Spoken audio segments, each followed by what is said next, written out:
بسم الله الرحمن الرحيم. الحمد لله والصلاة والسلام على سيدنا محمد وعلى آله وأصحابه أجمعين. الحمد لله والصلاة والسلام على سيدنا محمد وعلى آله وأصحابه أجمعين. أما بعد فأعوذ بالله من الشيطان الرجيم. بسم الله الرحمن الرحيم. إن الذين قالوا ربنا الله ثم استقاموا تتنزل عليهم الملائكة ألا تخافوا ولا تحزنوا وأبشروا بالجنة التي كنتم توعدون. صدق الله العظيم. اللهم صل على سيدنا محمد النبي الأمي وعلى آله وأصحابه وسلم. اللهم صل على سيدنا محمد النبي الأمي وعلى آله وأصحابه وسلم. میرے معزز مسلمان بزرگوں، عزیز بھائیوں، انسان ایک سفر میں ہے.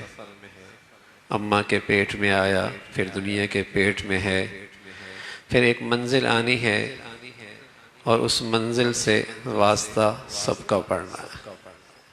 اور وہ گھڑی ہے، وہ گھڑی موت کی. بڑے آدمی تھے حکیم جالینوس.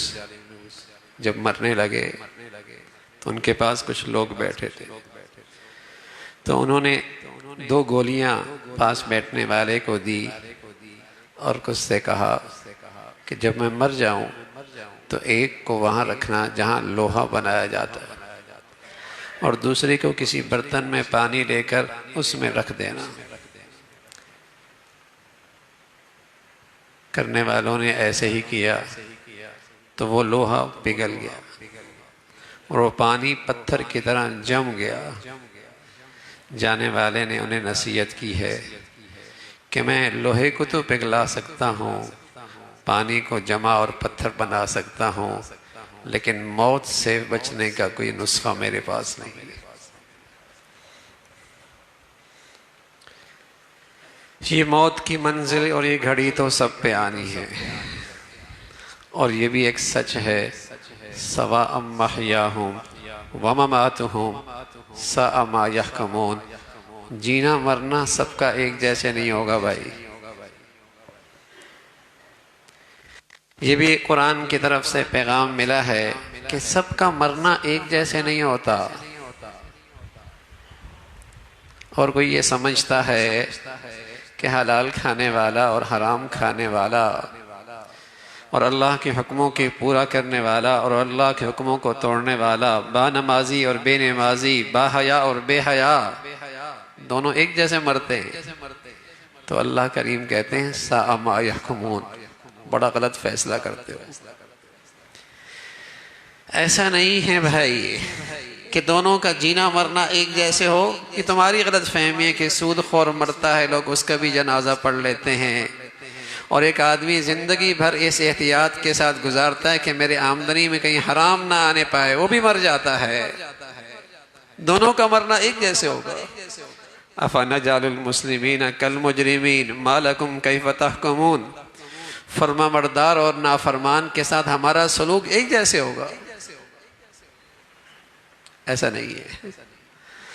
تو وہ گھاٹی بھی سب کے لیے ہے، موت کی گھاٹی، موت کی منزل ہے، اس سے گزرنا سب نے ہے بھائی.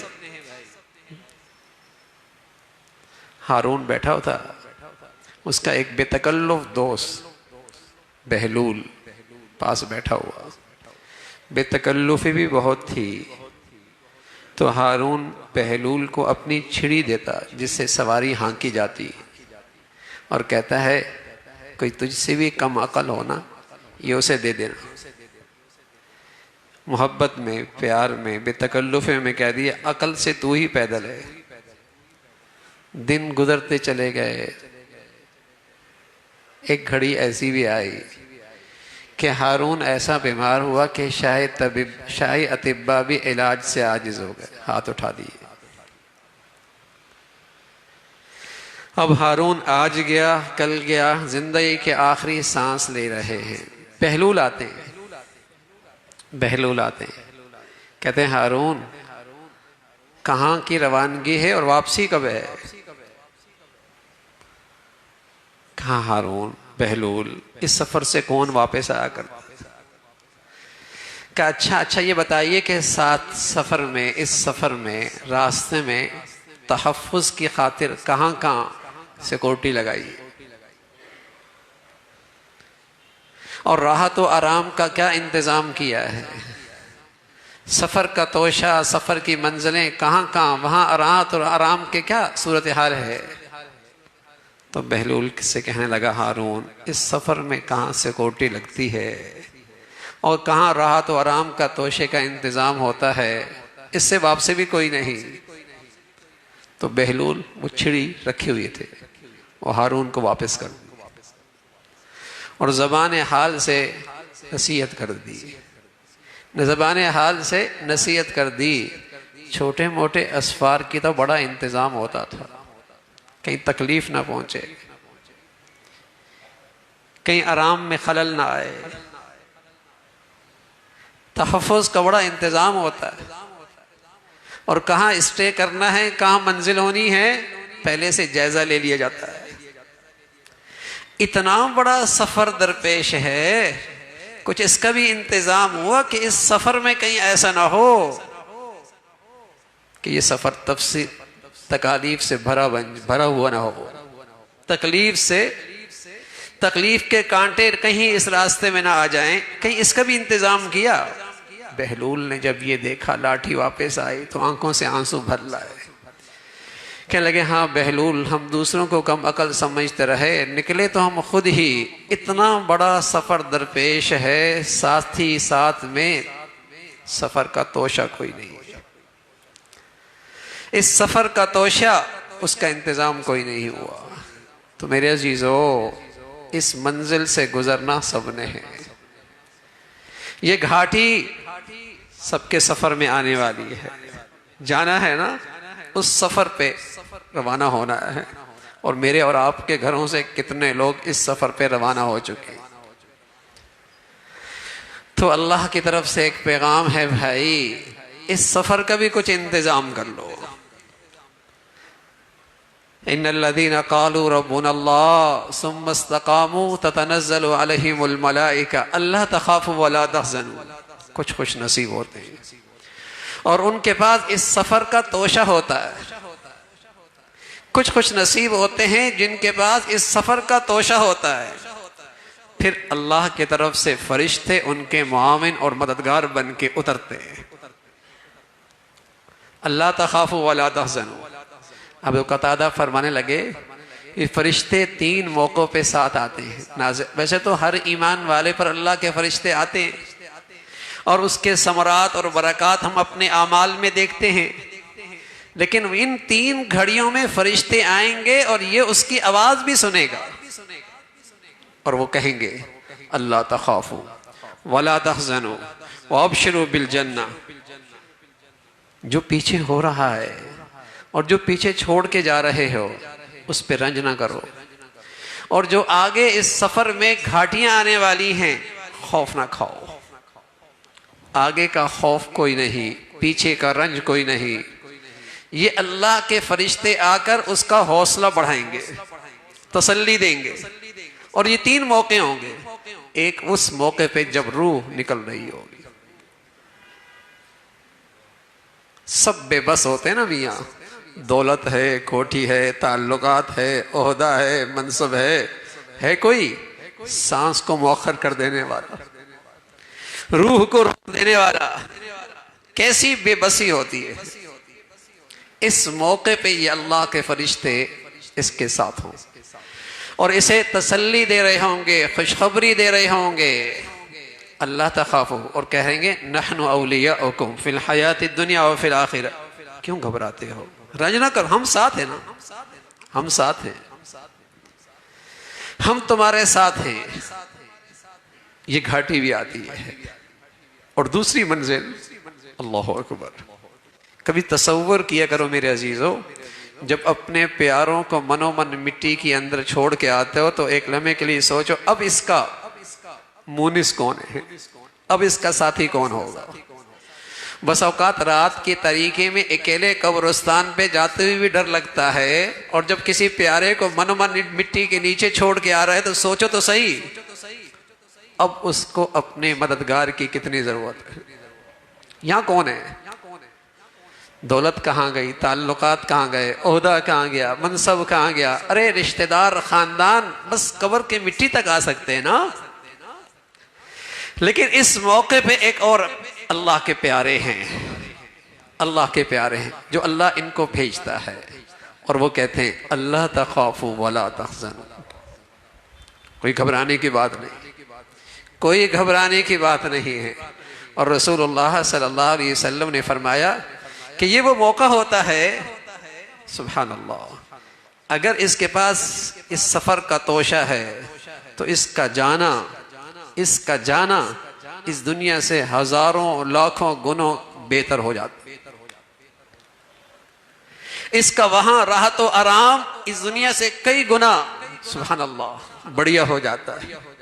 حضرت عباس رضی اللہ تعالیٰ عنہ جب ان کا انتقال ہوا تو ایک شخص آیا حضرت عبداللہ کے پاس جو ان کے بیٹے تھے، کہنے کہ عبداللہ پتہ ہے تیرے ابا کہاں گئے؟ پتہ ہے، اگر ساری زندگی تو انہیں راحت و آرام پہنچاتا اور خیال رکھتا تو انہیں وہ راحت و آرام نہ دے پاتا جو اللہ کریم آج انہیں راحت دے رہا۔ اگر سفر کا توشہ ساتھ ہو، سبحان اللہ، پھر جانا تو رہ جانے سے بہت بڑھیا ہے، پھر تو جانا رہ جانے سے بہت بڑھیا ہے۔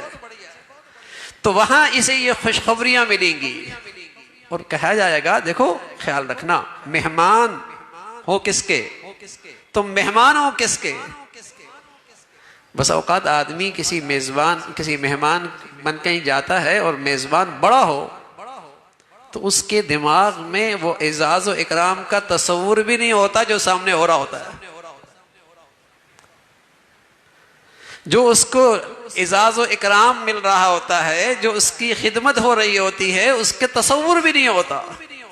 فرمایا نزلا من غفور الرحیم، آنے والے خوشخبری اسی انداز میں دیں گے، دیکھو تم مہمان ہو، اور ہو بھی کس ذات کے، تمہارے دل و دماغ میں بھی خیال نہیں ہے کہ تمہارا کیسا اعزاز ہونے والا ہے، اور تمہارے سامنے مولا کی کیسی نعمتیں آنے والی ہیں۔ اس موقع پہ بھی فرشتے آتے ہیں، اور پھر جب قبر سے اٹھتا، یہ تینوں مرحلے ایسے ہوتے ہیں کہ جہاں کوئی نہیں ہے ساتھ، لیکن جس کے پاس اس زندگی میں سفر کا توشہ ہے، اور وہ کیا ہے؟ ان الذین قالوا ربنا اللہ ثم استقاموا، یہ ہے توشہ، یہ ہے کمائی، یہ ہے وہ سرمایہ جو موت کے گھڑی میں اس کے لیے تسلی بن کے سامنے آئے گا، حوصلہ بن کے سامنے آئے گا، خوشخبریاں بن کے سامنے آئے گا۔ کیا ہے؟ ان الذین قالوا ربنا اللہ، وہ لوگ ہیں جنہوں نے کہا اللہ تعالی ہی ہمارا رب ہے، رب، اور پھر اس پہ اس ایمان پر جم گئے، پھر اس ایمان پر ڈٹ گئے۔ رب کہا کہ اللہ تعالی ہی ہمارا رب ہے، اس لیے کہ اس مادیت کے دور میں جتنے فتنے آ رہے ہیں وہ سب اسی عقیدے پہ حملہ آور ہے۔ اس مادیت کے دور میں جتنے فتنے آ رہے ہیں وہ رب کی ربوبیت کے عقیدے پر حملہ آور ہیں۔ اب دجال آئے گا اور وہ ان تمام فتنوں کا سب سے بڑا سرکردہ ہوگا، وہ بھی کہے گا ربنا، میں رب ہوں۔ اور آج جتنی مادیت کی شکل میں دجالی فضا بنائی جا رہی ہے،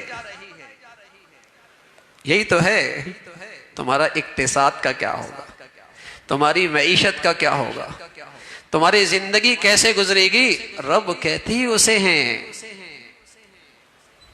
جو پالتا ہے، جو تربیت کرتا ہے، جو پرورش کرتا ہے۔ فرمایا اس سفر کا توشہ یہ ہے کہ اللہ تعالیٰ کو اپنا رب مان لو، اس لیے کہ جتنے فتنے آ رہے ہیں اس وقت وہ معاش کے سواری پہ سوار ہو کے آ رہے ہیں، وہ معاش اور اقتصادیات کے سواری پہ سوار ہو کے آ رہے ہیں۔ یہی عقیدہ تو ہے جو آدمی کی دینی زندگی کا تحفظ کرتی ہے کہ میرا رب تو اللہ ہے، پالے گا وہ۔ میں اس اقتصاد اور معاش کی خاطر سارے خطرے برداشت کر سکتا ہوں، لیکن میں نے اپنا ایمان تو نہیں بیچ سکتا، میں اپنا دین اور غیرت تو نہیں بیچ سکتا، میں اپنی شرم و حیا تو نہیں بیچ سکتا، میں اپنی بیٹیوں کی عزت عفت پاک دامنی کا سودا تو نہیں کر سکتا، پالتا تو اللہ ہے۔ ربنا رب السماوات والارض، کون پالتا ہے؟ جو زمین و آسمان کی مخلوق کو پالتا ہے وہ ہمیں بھی پالتا ہے۔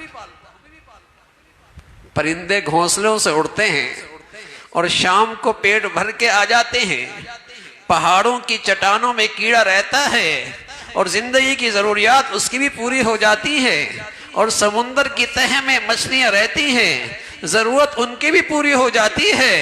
ربنا رب السماوات والارض، میرا معاش کا مسئلہ تو وہ حل کرتا ہے جو میرا پالنے والا ہے۔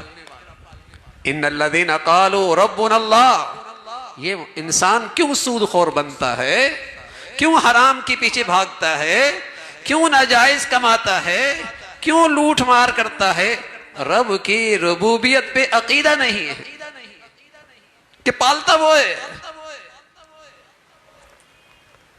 ان الذین قالوا ربنا اللہ ثم استقاموا، جن کا یہ عقیدہ ہے کہ میرا رب مولا کریم مولا وہ میرا رب ہے، اور پھر اس پر ڈٹ گئے، پھر اللہ کے حکموں کی تعمیل میں استقامت کا مظاہرہ کیا۔ کچھ ہو جائے، ظاہر ہے حالات بھی آئیں گے، آزمائش بھی آئے گی، معاش میں کمی بھی آ سکتی ہے، معاملہ اوپر نیچے بھی ہو سکتا ہے، اسٹیٹس میں فرق بھی آ سکتا ہے، لیکن میرے عقیدے میں فرق نہ آئے، پالتا وہ ہے۔ اور چونکہ وہ پالتا ہے اور رب ہے، اور رب کا میں نے آتے ہیں زیر تربیت، یہ اس کی زیر تربیت ہے، اور تربیت میں کبھی کچھ ملتا ہے، کبھی روک بھی لیا جاتا ہے۔ تربیت جو ہو رہی ہے، کبھی صبر کے ذریعے تربیت ہوتی ہے، کبھی شکر کے ذریعے تربیت ہوتی ہے، کبھی دے کر ہوتی ہے، کبھی روک کے ہوتی ہے۔ یہ اس ذات سے اپنا تعلق نہیں توڑتا، وہ میرا رب ہے، میں اس کے زیر تربیت ہوں، میری پرورش میرا پالنے والا وہ ہے۔ الستو بربکم، ارے کون پالتا ہے؟ تم اماں کے پیٹ میں تھے، پیٹ کے اندر تھے، رحم میں تھے، پھر جھلی میں تھے، بتائیے خوراک کون پہنچاتا ہے؟ اور ابھی تم ناتواں سے ہو اور دنیا میں آ گئے، تمہاری ماں کی چھاتی میں تمہاری غذا کس نے رکھ دی؟ ربنا رب السماوات والارض۔ یہی تو اس زندگی کا سب سے بڑا توشہ ہے بھائی، اسے لے کے چلو، اسے سنبھالو، اس عقیدے کی سلامتی کی فکر کرو، اور اس عقیدے کے مطابق زندگی ہماری آ جائے۔ یہی اس گھاٹی میں کام آتی ہے، موت کی گھڑی میں کام آتی ہے، قبر کی منزل پہ کام آتی ہے۔ سواء محیاہم و مماتہم، دیکھو جینا مرنا سب کا ایک جیسے نہیں ہوگا، سب کا جینا مرنا یکساں نہیں ہوگا۔ ہاں، جو یہ توشہ لے کے جائے گا اس موقع پہ اللہ کے فرشتے، اس کے مددگار، حوصلہ دینے والے اور اسے خوشخبریاں دینے والے، رنج کرنے کی ضرورت نہیں، غم کھانے کی ضرورت نہیں، آگے گھاٹیوں میں خوف کوئی نہیں۔ اللہ کا تو آج مہمان ہے اور مولا کریم تیرا میزبان ہے۔ اللہ ہمیں جینا بھی ایسا نصیب فرما دے، مرنا بھی ایسا نصیب فرمائے۔ وآخر دعوانا الحمدللہ رب العالمین۔